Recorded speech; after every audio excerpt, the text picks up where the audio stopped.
Black people have no power when it comes to this system. Especially a lesbian black woman is one of the most oppressed women of all time. She's a lesbian, she's black, and she's a woman. She has 3 strikes against her. That means that's called triple oppression.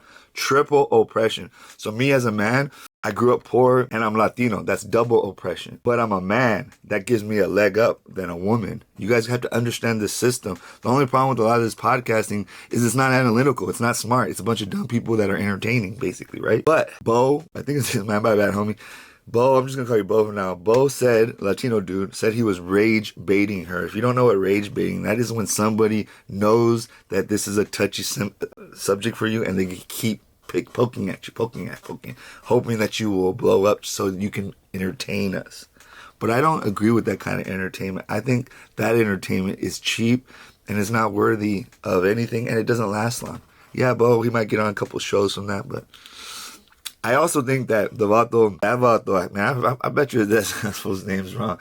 That fool stood on business, though, because once Hellcat started hating, she started hating pretty hard. So first she hates on the blacks, her own people. So she separates herself from black men on the podcast by hating on the blacks. And this is the problem with podcasting. If you separate yourself, then they're all against you. So then she separates herself from the black men, saying that black men are not in the house. And that she's going to be a man because the black men are not being men. That's wild work right there. That's diabolical, as they say.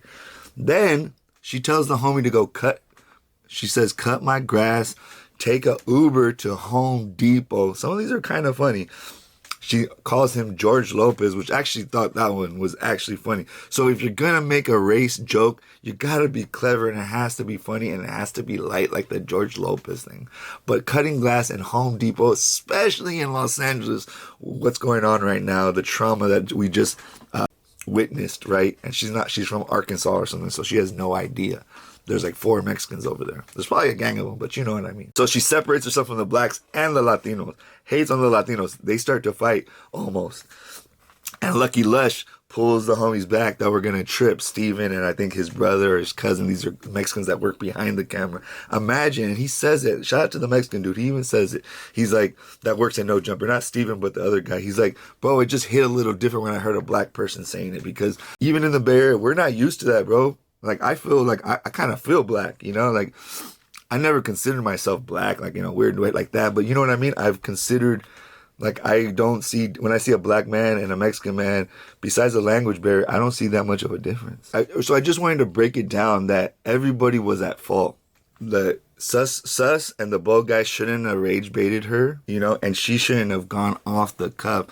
And then later on, she gets her Instagram deleted because she doubles down on it, bro. How are you going to double down on it? You're going to double down on it, bro. She double downs on it, bro. She double downs on saying, you know, that you guys can still come cut my grass. Or no, she says that like, oh, it's true, right? That they cut grass. Yes, it's true, bro. But it's also true that we have governors, we have state legislators, we have lawyers, like the homeboy says, we have doctors. That is not the only thing.